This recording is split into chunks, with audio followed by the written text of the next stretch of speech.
하나님 말씀 함께 보겠습니다. 느헤미야 8장 14절부터 18절까지 말씀입니다. 느헤미야 8장 14절부터 18절까지 말씀, 우리 다 같이 한 목소리로 말씀 함께 보도록 하겠습니다.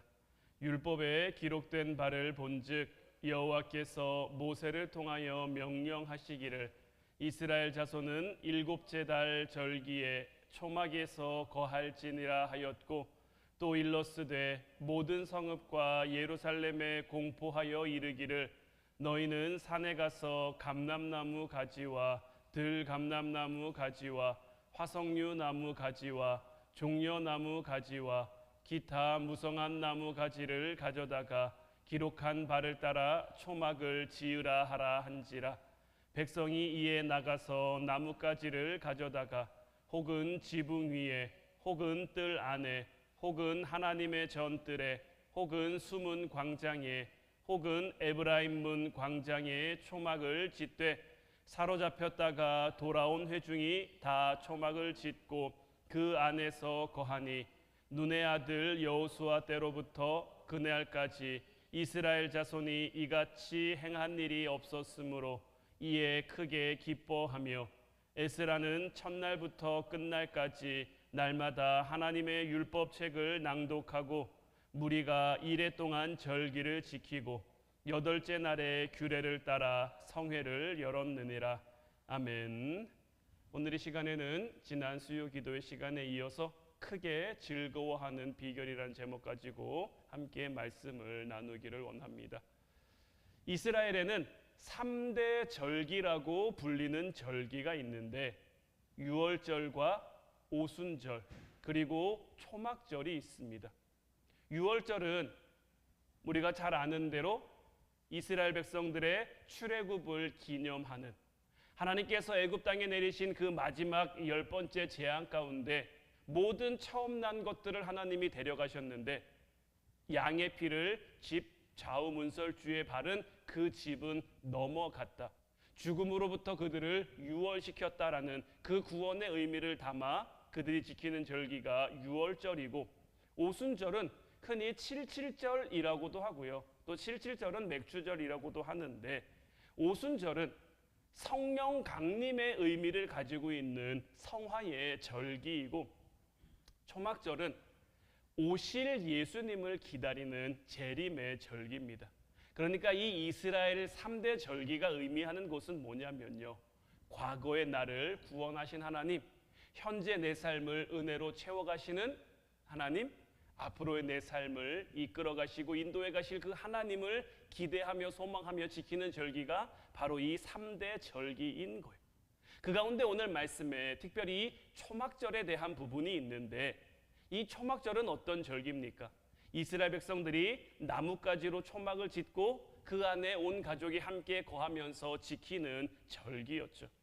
이 초막절이 가지고 있는 의미는 뭐냐면요, 그들이 나뭇가지로 초막을 지었기 때문에 하루하루 시간이 지날수록 어떻게 될까요? 그 나뭇가지가 시들어 가겠죠. 그 시들어가는 그 나뭇가지를 보면서 그들은 이제 오늘이 마지막인 듯, 그러한 하나님 앞에 오늘이 마지막인 것처럼 여기며 하나님을 예배하며 하나님을 찬양하며 하나님 안에서 기뻐하는 그 절기로 이 초막절을 지켰단 말이에요.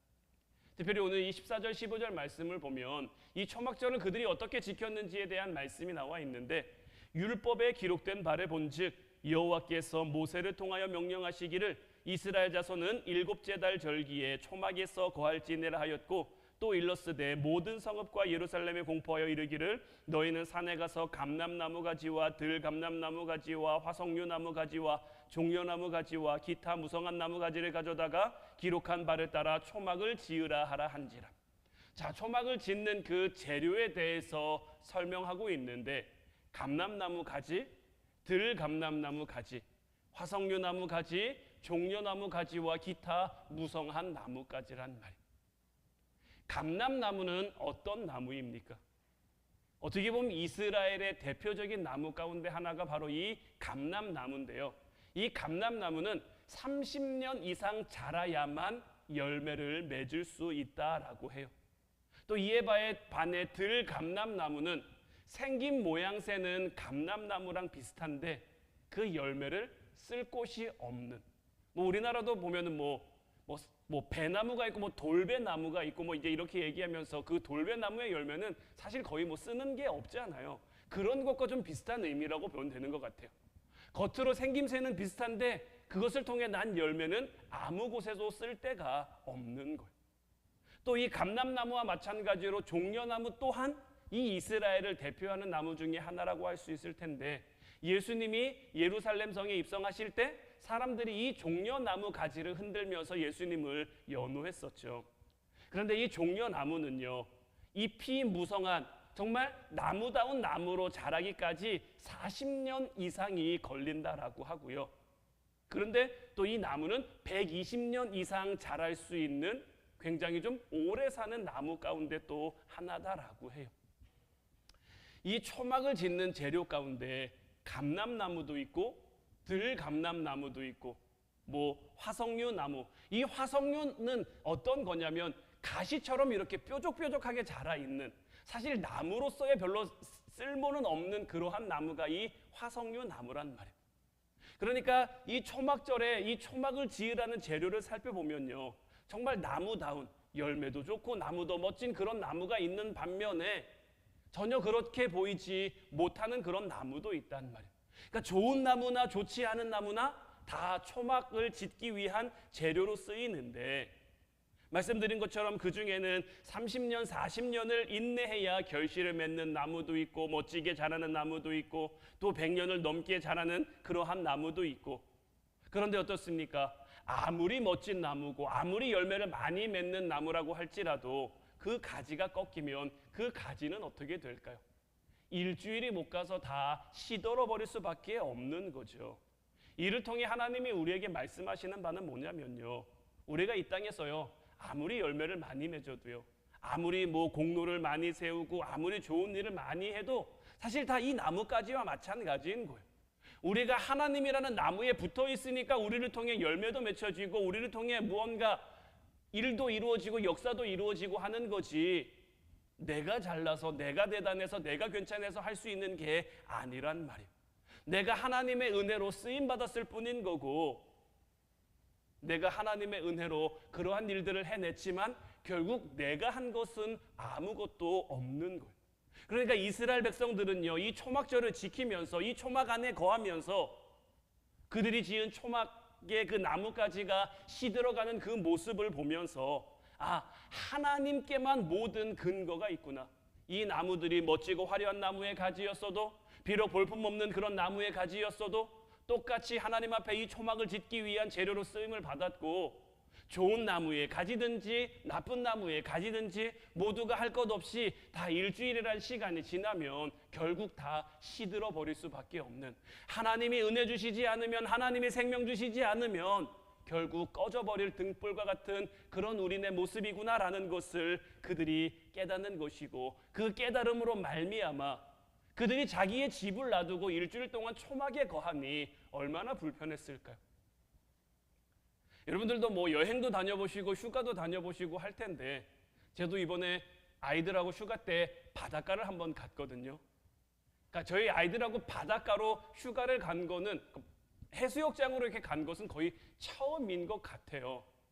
늘 이제 아이들이 이제 워터파크를 좋아하니까 이제 거기를 다녀왔는데, 워터파크는요, 그래도요, 그 안에 들어가서 놀기도 편하고 먹기도 편하고 나올 때 씻는 데도 잘 되어 있으니까 씻기도 편하잖아요. 그런데 해수욕장은 전혀 그렇지가 않더라고요. 어렸을 때 저도 강릉에서 자랐으니까 해수욕장 많이 다닌 기억만 있지, 그 뒤에 뒤처리를 어떻게 했는지 이런 거에 대한 기억은 사실 잘 없다가 이번 아이들 데리고 가고, 와, 모래가 와, 어쩜 그렇게 많이 떨어지는지, 털어도 잘 털어지지도 않고요, 닦아도 잘 닦아지지도 않고요. 그러니까 뭔가 나가서 뭔가를 한다는 게, 집 떠나면 고생이라는 말이 어렸을 때는 잘 몰랐는데 이제 좀 크니까 너무 잘 알겠더라고요. 이 이스라엘 백성들도 자기 집 놔두고 일주일 동안 그 초막에서 생활하면서 얼마나 불편했을까요? 뭐 오늘날처럼 뭐 좋은 장비, 뭐 좋은 재료, 좋은 시설 이런 게 있었던 것도 아닐 테고 그들이 직접 나무를 꺾어다가 나뭇가지를 가져다가 초막 져야죠. 초막 위에 어쨌든 뭐 덮개 같은 걸 덮어야죠. 그 안에서 자기들만 삽니까? 어른들만 있습니까? 아이들 챙겨야죠. 얼마나 할 일이 많고 얼마나 수고롭고 얼마나 번거로울까요? 그러나 그곳에서 있으면서 하나님의 은혜를 깨달으니까 이들이 초막절을 지키면서 뭐합니까? 한 주간 동안 하나님 말씀 듣는단 말이에요. 하나님 말씀을 듣고 그 말씀으로 어떤 하나님이 주시는 어떤 깊은 깨달음과 깊은 은혜가 있으니까 그 불편한 상황이, 불편한 현실이 아무 원망거리, 아무 불편거리가 되지 않는 것. 오히려 그로 인해서 더 크게 기뻐할 수가 있었던 것. 16절 말씀 보면 이제 이 백성들이 어디에다 초막을 졌는지에 대한 말씀이 나오는데 백성이 이에 나가서 나뭇가지를 가져다가 혹은 지붕 위에 혹은 뜰 안에 혹은 하나님의 전뜰에 혹은 숨은 광장에 혹은 에브라임 문 광장에 초막을 지었다라고 되어 있는데 자, 이 말씀을 보면 알 수 있는 것이 뭐냐면요, 하나님께서는 우리에게 이러한 장막을 짓 때 어디 멀리 나가서 장막을 지라는 게 아닙니다. 어디 멀리 힘든 곳을 찾아가서 이런 걸 지라는 게 아니에요. 지금 장소를 보면 어떻습니까? 내가 사는 집의 지붕 위, 평평한 뜰, 그리고 외부에서 온 사람들을 위해 뭐 하나님의 성전 광장, 숨은 광장, 그리고 에브라임 문 광장에다가 초막을 지으라는 거예요. 그러니까 어떤 특별한 장소를 위해서 이러한 초막을 지으라는 것이 아니라 어느 곳에서든지 하나님의 함께하심, 하나님의 인도를 기억하는 것이 바로 이 초막절의 진정한 의미인 거예요. 특별히 이 에브라임 문 광장이 나오는데요, 에브라임은 누굽니까? 요셉의 둘째 아들이죠. 요셉의 둘째 아들로 한때 굉장히 찬란했던 지파란 말이에요. 그런데 이 에브라임 지파에서 누가 나왔냐면요, 북이스라엘의 첫 번째 왕이 된 여로보암이 나왔어요. 이 여로보암이 어떤 왕입니까? 자기 백성들 유다에 다 뺏길까봐, 예루살렘에 성전이 있으니까 자기 백성들 다 뺏길까봐 베델과 단에다가 금송아지를 만들잖아요. 그러면서 여기서 예배도 여기서 제사에도 하나님이 예루살렘에서 예배하는 것과 똑같이 받으신다. 자기 백성, 자기 나라. 하나님께서 여로보암에게 분명히 약속하시는 게 있거든요. 네가 내 말을 잘 들으면, 네가 내 말을 잘 지키면 내가 네 나라, 네가 지파를 보장해 줄 것이다, 지켜줄 것이다, 오래 가게 할 것이다 했는데 뭐 얼마 지나지도 않았어요. 당장 예배드리러 제사드리러 예루살렘에 가는 그 백성들을 보면서 그 마음이 불안해지니까. 사실 이 여로보암이 북이스라엘의 왕이 될 수 있었던 것도 그가 뭐 대단해서도 아니고 그가 뭐 특별해서도 아니고 하나님이 그에게 은혜를 베푸셨기 때문이잖아요. 그런데 그 은혜를 잊어버리고 베델과 단에 금송아지를 만들고요, 이 여로보암이 베델과 단에 금송아지를 만든 이후로 북이스라엘에 나오는 모든 왕들 가운데 이 베델과 단의 금송아지를 벗어난 왕이 아무도 없어요. 그러니까 북이스라엘에는요, 하나님 보시기에 그 마음에 합한 왕이 아무도 없습니다. 다 하나님 마음에 들지 않고요, 다 하나님 마음 보시기에 별로고요, 다 그런 왕들밖에 안 나와요. 이 여로보암이 그 첫 단추를 잘못 꿰니까요, 그렇게 돼버리고 만 거예요. 그뿐이 아니죠. 예수님의 조상된 그 남유다의 유다 지파를 끝없이 괴롭히고 또 괴롭히죠. 그런데 하나님께서는요, 그런 에브라임 문 광장에, 에브라임 지파를 위한 문 광장에다가 초막을 짓게 하신단 말. 다른 지파에 대한 얘기는 아무것도 없습니다. 심지어 예수님의 조상이 된 다윗의 어떤 후손들인 유다 지파 광장 뭐 이런 건 없어요. 에브라임 문 광장이라는 것. 하나님께서 이를 통해 우리들에게 또 말씀하시는 건 뭘까요? 아무리 대단한 요셉의 후손이라고 할지라도 하나님이 꺾으시면요, 그냥 꺾일 수밖에 없다라는 것을 깨달으라는 거예요.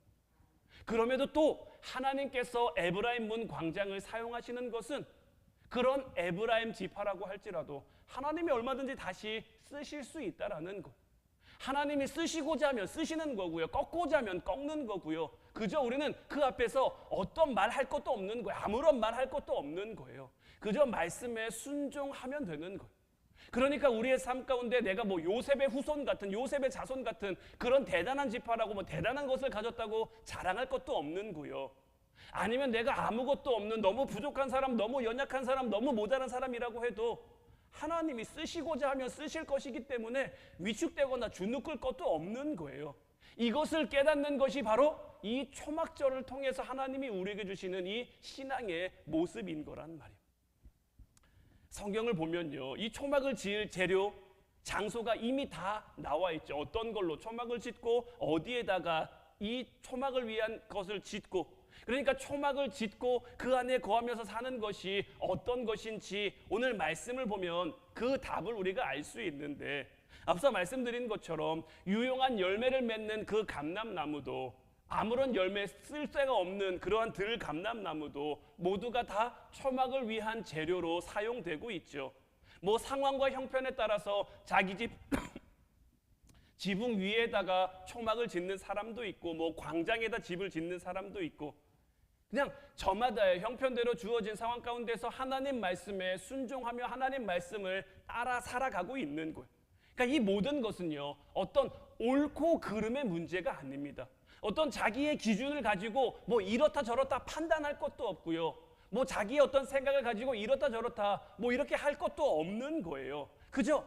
하나님이 내게 주신 그 말씀을 내가 묵상하며 그 말씀을 나에게 적용할 때, 오늘 이 세상의 것을 내려놓고 초막을 내가 짓는다는 것이 무엇인지, 어떤 것으로 어떤 곳에 지어야 할지 하나님이 우리에게 일러주시는 대로 나를 보내신 곳에서 나에게 주신 것을 가지고 우리에게 맡겨진 초막을 지어가면 되는 거예요. 그리고 그 안에서 하나님의 말씀을 가까이 할 때, 오늘 말씀의 제목처럼 우리가 이 땅 가운데 크게 즐거워할 수 있는 그 비결을 얻게 되는 거예요. 이어서 본문 17절 말씀 보면요, 사로잡혔다가 돌아온 회중이 다 초막을 짓고 그 안에서 거하니 눈의 아들 여호수아 때로부터 그날까지 이스라엘 자손이 이같이 행한 일이 없었으므로 이에 크게 기뻐했다. 우리가 지난 시간에 봤던 12절 말씀에서도 이스라엘 백성들이 크게 기뻐했다라는 말씀이 나왔었죠. 12절에 나온 그 크게 기뻐함은 무엇으로 인함이었습니까? 그 백성들이 함께 먹고 마시고 나누며 크게 즐거워했다였단 말이에요. 근데 오늘 이 말씀에서는 어떻습니까? 초막을 짓고 그 안에 거하면서, 사실 불편했을 텐데요, 사실 힘들었을 텐데요, 그 안에 거하면서 하나님의 말씀을 들었더니, 말씀을 향한 그 깨달음이 그들에게 주어졌더니, 이 말씀을 보면 어떻습니까? 여호수아 시절 이후로 이 초막절에 대해서 그들이 잊고 살았대요. 여호수아가 어떤 여호수아입니까? 가나안 땅에 들어와 살 수 있게 해준 여호수아잖아요. 그러니까 이들이 얼마 동안 이 초막절을 잊고 산 겁니까? 초막절을 잊었다라는 것은 어떤 의미입니까? 그들의 삶 가운데 함께 하시는 하나님의 은혜, 그들의 삶을 돌보시는 하나님의 은혜, 그들의 삶 가운데 역사하신 하나님의 은혜를 이들이 잊고 살았음을 보여주는 거예요. 잊고 살아가니까요, 기억하지 못하고 살아가니까요, 그들의 삶 가운데 이방을 향해, 우상을 향해 눈을 돌릴 수밖에 없는 거예요. 세상을 향해 기웃기웃할 수밖에 없는 거예요. 오늘날 우리들의 삶도 마찬가지입니다. 우리와 함께 하시는 하나님의 은혜를 깨닫지 못하면요, 우리를 돌보시고 우리를 입히시고 우리를 먹이시는 그 하나님의 함께 하심을 우리가 깨닫지 못하면요, 우리도 이 초막절의 믿음, 초막절의 신앙을 잊고 살아갈 수밖에 없는 거예요. 분명히 하나님은 우리에게 은혜 주시는데요, 분명히 하나님은 우리와 함께 하시는데요, 주님께서 우리에게 말씀하셨잖아요. 들에 핀 백합화를 봐라, 공중에 나는 새를 봐라. 그들은 수고도 않고 길쌈도 않는데, 추수하지도 않는데 누가 그들을 먹이냐, 누가 그들을 입히냐. 솔로몬이 입은 그 화려함도 그 들에 핀 백합꽃맛 못했다라고 주님께서는 우리들에게 분명히 말씀하시잖아요. 뭐 요즘은 좀 덜한 것 같긴 합니다만은 저희 뭐 큰 화단도 아니잖아요. 그리고 그 옆에 보도블록도 보면요, 그렇게 넓은 것도 아니잖아요. 근데 때만 되면요, 어떻게 그렇게 그 잡초들이 잘 자라는지 모르겠어요. 애써 저희가 뭐 화분을 길러보고 뭐 이렇게 가꿔보려고 하면요, 그건 잘 안 됩니다. 그건 잘 모르겠어요. 그쪽으로 좀 달란트가 있고 재능이 있으신 분들은 잘 하시는지 모르겠는데요, 뭐 저나 집사람은 그런 쪽으로는 참 재능이 없고 소질이 없는 것 같아요. 잘 안 된단 말이에요. 그 번번이, 지금 뭐 저희 화단에 지금 수국도요, 저희가 잘 심었기 때문이 아니라 그래도 그 집사님이 잘 이렇게 해주셔가지고 여지껏 잘 살아 있는 것 같고요. 저 고추나무도 저희가 심은 게 아니고 우리 김수석 집사님이 심으신 건데 그래서 잘 자라는 것 같아요. 저희들이 뭐 꽃도 갖다 심어보고 모두 갖다 심어보고 이거는 겨울 날 수 있어요, 이거는 오래 가는 거예요, 다 소용없더라고요. 그런데요, 이 잡초는요 심지 않았는데요 뿌리까지 다 뽑아버린 것 같았는데요 때만 되면요 기가 막히게 자랍니다. 기가 막히게. 결국 이것들도 하나님 주신 그 생명력을 가지고 자라는 거겠죠. 하나님이 돌보시면요, 하나님이 입히시면요, 하나님이 먹이시면요 걱정하지 않아도 염려하지 않아도요 하나님이 알아서 해주시는 거예요. 우리에게 있어야 할 것, 우리에게 필요한 것들을 우리 하나님께서 모르실까요? 우리 아버지 되시는 우리 하나님께서 우리에게 좋은 것 주시지 않을까요? 그런데 우리를 돌보시는 그 하나님의 은혜, 우리와 함께 하시는 하나님의 은혜를 우리가 자꾸 기억하지 못하고 우리가 자꾸 망각하니까, 우리가 자꾸 잊어버리니까 우리도 이 이스라엘 백성들처럼 이 초막절의 신앙, 초막절의 믿음을 잃어버리고 세상에 뭐 좋은 거 없나? 세상에 우리를 즐겁게 할 만한 것 없나? 세상에 우리에게 유익한 것 없나? 이거 살피고 이거 볼 수밖에 없는 거예요. 우리의 기쁨은 무엇으로 인함이냐? 오늘 본문 18절 말씀 보면 에스라는 첫날부터 끝날까지 날마다 하나님의 율법책을 낭독하고 무리가 이레 동안 절기를 지키고 여덟째 날에는 규례를 따라 성회를 열었느니라. 우리 인생의 진정한 기쁨은요 날마다 말씀을 가까이 하며 그 말씀에 순종할 때 찾아오는 거예요. 내가 즐겁게 살겠다고 어떤 즐거움을 찾아다녀 봐야, 내가 원하는 것을 얻고자 뭐 수고를 하고 노력을 하고 애를 써봐야 다 소용이 없는 거예요. 말씀을 가까이 하며 그 말씀에 순종하는 것 외에, 자 오늘 말씀, 지난 시간과 오늘 말씀을 이어서 말씀을 좀 정리해 보면 그 이스라엘 백성들이 크게 기뻐한 것을 찾아보면요 하나님이 만드신 공동체가 회복되어져 가고 그 공동체를 통한 예배가 회복되어져 갈 때 그들이 크게 기뻐할 수 있었던 것. 오늘날 우리들의 삶도 마찬가지인 거예요.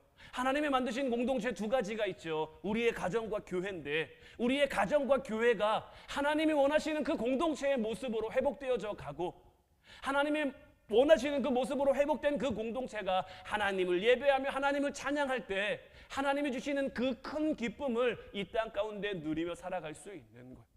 이제 우리의 삶을 통해 말씀하시는, 우리의 삶을 통해 역사하시는 그 하나님의 말씀을 늘 기억하며 살아갈 수 있는, 하나님이 우리를 크게 기뻐하시길 원하시는데 그 하나님의 기쁨을 우리의 삶을 통해 나타낼 수 있는 저와 여러분들 되시기를 주님의 이름으로 축원합니다. 말씀을 가까이 하며 말씀에 순종할 때, 오늘도 우리가 하나님의 주신 말씀을 붙들고 기도할 때 하나님께서 우리가 이 길을 걸어갈 수 있도록 우리가 다시금 이 초막절의 믿음과 초막절의 신앙을 회복해 하나님의 은혜를 기억하며 간직하며 다시금 그것을 누리며 살아갈 수 있게 우리의 삶을 이끌어 주실 줄로 믿습니다. 이제 우리 같이 찬양하고 기도하기를 원하는데 오늘 이 시간에는 찬송가 545장 이 눈에 아무 증거 아니 배워도 이 찬양 함께 고백했으면 좋겠어요. 우리 눈에 보이지 않는다고, 우리 손에 뭔가 잡히질 않는다고 하나님이 우리와 함께 하시지 않는 거 아니라는 것을 이제 우리가 우리의 삶을 통해 좀 확신할 수 있었으면 좋겠어요. 이 찬송가의 가사처럼 믿음만을 가지고서 늘 걸으며 이 귀에 아무 소리 아니 들려도 하나님의 약속 위에 우리가 서가면, 저는 이 찬송가의 3절 가사가 너무 좋은데 주님의 거룩함을 두고 맹세한 주 하나님 아버지는 참 미쁘다.